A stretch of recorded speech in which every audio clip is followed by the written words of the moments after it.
Itekano umunezero ntangere vyo gusubira kubana namwe banywanyi bacu mubana natwe makuru n'ibiganiro vya misi yose tubandanya gushikiriza kuri nombonesha kuri yacu ari nayo yanyu Muhuza TV. Uyu numwatuye kubageza kamakuru ibiriko biravugwa bigezwe ko ngaha mu gihugu c'u Burundi. Na makuru tuza kugaruka ku yari ko aravugwa mu gisata ca politike, aho tuza kugaruka ku makuru agezwe ko mu bihangange ndetse nabegereye umukuru w'igihugu Varisto Ndayishimiye. Ni mu gihe hari amakuru yaratanguye kuja ahabona ko hari umugambi uhari wo gutembagaza Perezida Varisto Ndayishimiye uriko urakorwa n'ibihangange mu butegetsi bwa CNDD-FDD. Ayo makuru ntitwoyemeza, gusa amakuru ahari adahumuriza y'ibivugwa na bamwe muri ivyo bihangange batangaza amajambo yerekana ishavu, urwanko n'agasuzuguro bamwe muri ivyo bihangange bafitiye Varisto Ndayishimiye umukuru w'igihugu. Bamwe bati nivyo batangaza na gatoyi ivyo bihangange bigiye ku ntambwe yo kumutembagaza, noneho bikavugwa ko ifatwa rya General Bunyoni ryonyene ryo baryarerekanye ko iyo ntumbero yo gutembagaza iriho mu bihangange vya CNDD-FDD. Ikindi ubutegetsi kandi ngo butofata menenerwe nuko intwaro zose zatembagajwe mu Burundi habanje kubaho ibihuha nk'ivyo. Cyo twemeza nuko abavugwa muri uwo mugambi batarondera ineza y'u Burundi n'abarundi. Bamwe bakavuga ko kugira ngo Perezida Varisto Ndayishimiye yikize ibi bihangange n'ubundi ari uko yofata bimwe mu bibazo bihanze bene gihugu mu minwe, akavyifatira mu minwe, hanyuma akiyubakira urunani rumufasha kugabanya inguvu z'abansi bari kumwe mu butegetsi ku rwego mpuzamakungu, naho Varisto Ndayishimiye akagira ikindi akora. Aya makuru y'itembagazwa ry'ubutegetsi haje inyuma yaho Perezida Varisto Ndayishimiye atanguye gukorera impinduka mu gisirikare c'u Burundi. Mu minsi iheze harabaye impinduka zidasanzwe aho General de Brigade Dominique Nyamugaruka yakuwe mu mabanga yo kurongora intara ya mbere mu gisirikare. Uyu akaba ari imwe mu ntwazangabo zari zikomeye cyane mu rugamba rwa CNDD-FDD, ndetse imyaka itari mike akaba ari yarajejwe n'ikambi idasanzwe icungera umukuru w'igihugu. Varisto Ndayishimiye akaba yaramukuye muri ayo mabanga nk'uko yari umwizigirwa adasanzwe wa Perezida Nkurunziza umuhisi yahoze arongoye igihugu c'u Burundi. Perezida Varisto Ndayishimiye biravugwa ko yatanguye kwiyegereza bamwe mu basirikare bumva ibintu kumwe, ari navyo vyatumye azana erindi zigiye batazira muzinga ngaze arongore Première Division d'Infanterie nyene y'intara ya mbere ya gisirikare. Amasoko mu gisirikare akavuga ko irindi zigiye ari umwizigirwa wa Perezida Ndayishimiye mu gihe kandi asanzwe ari umukeba akomeye cyane wa General Prime Niyongabo arongoye igisirikare c'u Burundi. Kubirabana nizi mpinduka ziriko zirakorwa ari nazo ziriko zirazamura amakuru menshi arabana n'ivyo gutembagaza ubutegetsi, akiyongera ko amakuru avuga yuko hari umugambi wo kuboguza umushikiranganje wa mbere uriho kuri ubu Lieutenant General de Police Gervais Ndirakobuca agasubirizwa n'abandi batari bamenyekana. Akaba kandi hari n'andi makuru avuga ko Perezida Varisto Ndayishimiye yoba arimwo ariyegereza abandi mu bihangange bamye bakomeye ku butegetsi bwa Perezida Nkurunziza. Ese ukuri kwibi nukuhe? Ufyonde subscribe canke sabone niba utari wafyonera ko kugira ngo utoja ucikanwa na dushikiriza kuri ino mbonesha kure. Nkaba nkwaye kaze mwidonido yano makuru. Ayo makuru nkuko natanguye mbibabwira na makuru arabana n'itembagazwa ry'ubutegetsi ndetse n'icuka kibi kiri mu bihangange bikomeye cyane mu mugambwe uri ku butegetsi CNDD-FDD. Perezida Varisto Ndayishimiye atanguye kubona ingene bimwe mu bihangange biri mu gisirikare, mu gipolisi ndetse no mu bakomeye cyane bari muri politike y'igihugu c'u Burundi, aho yamaze kuronkera amakuru ko harimwo na bamwe mu bafashanya n'imirwi yitwaje ibigwanisho itera igihugu ubwoba bwaraduze. Yatanguye gusubiriza indongozi mu gisirikare nk'uko nabigarutse ko akaba uherutse gukurwa akaba ari General de Brigade Dominique Nyamugaruka yakuwe mu mabanga yo kurongora Première yo kurongora intara ya mbere mu gisirikare.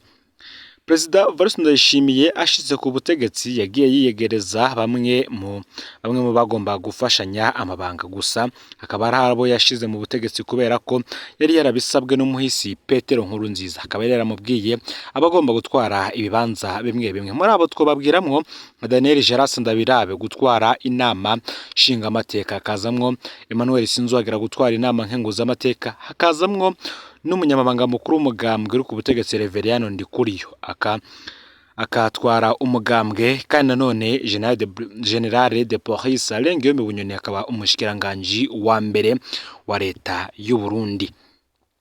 Mu myaka ibiri gusa yamaze ku butegetsi, wa mbere yaramaze kumwikurako. Uyu ni General de Brigade Alengiyome Bunyoni. Kuri ubu rero amakuru akavuga ko ifatwa ry'inyoni riri mu vyongereje icuka kibi ngaha mu gihugu c'u Burundi, cyane cyane muri vya bihangange biri muri CNDD-FDD, kandi akaba ari naryo ryagaragaje ko mu mugambwe harimwo icuka co citembagaza ry'ubutegetsi bwa Varisito Ndayishimiye. Bamwe mu minsi iheze bari bariko baratega iminsi umukuru w'igihugu bavuga yuko n'ubundi atazotwara ikindi kiringo ko niki nagiheza azoba ari umugabo. Inyuma yaho General de Police Alengiyome Bunyoni afatiwe agafungwa, ivya bihangange n'ubundi vyari mu mugambi umwe nawe vyarabandanije intego yavyo.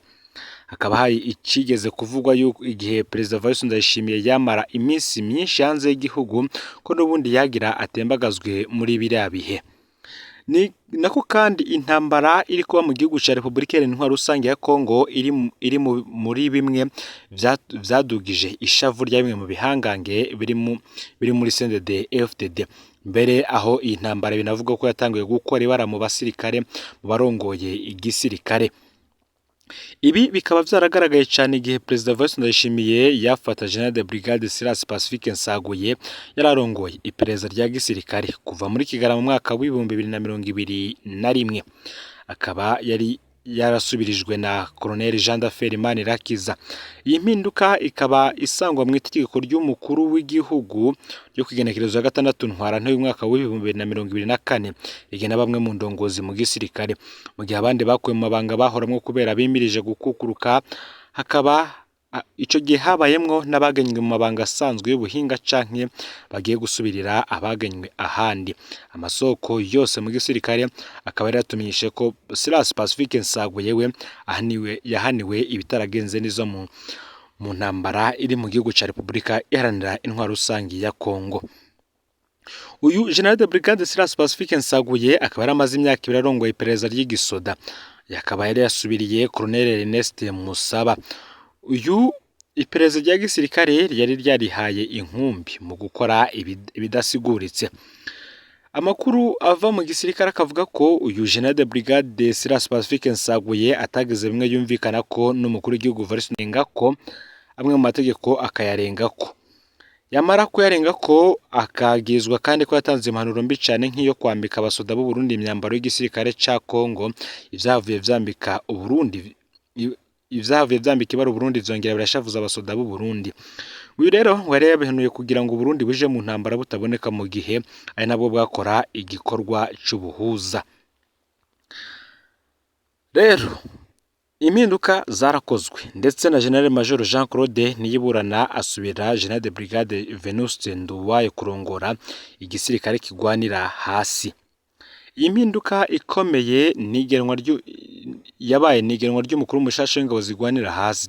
General de Brigade Venuste Nduwaye yahora zitwara agiye kwinjira mu zabukuru, akaba yarasubiriwe na General Major Jean Claude Niyiburana muri kino gihe yararongoye ingabo z'u Burundi ziri muri Somalia kontija ya 15. Amuzi bakavuga ko ari ndongozi nziza cyane mu bijanye n'igisirikare, ariko ngakaba niryo abayeho afukamiye General Prime niyo ngabo arongoye igisirikare. Abasirikare bakagira bati ni umuntu ashoboye kurongora urugamba, ariko n'umuntu atawe yotabara, atawe yovugira arenganijwe, yitegure gukoma amashi ivyo ategetswe vyose. Harabaye kandi impinduka zidasanzwe no muri Sikamu. General de Brigade Gaspard Baratuza akaba yarasubiriwe na Colonel Gerard Hamenyimana. bose bakaba barahoze mu gisirikare ca kera naho batava mu bwoko bukunze gufatwa n'igisirikare ca kera. Hari benshi bakunze kwihenda kuri ico kintu.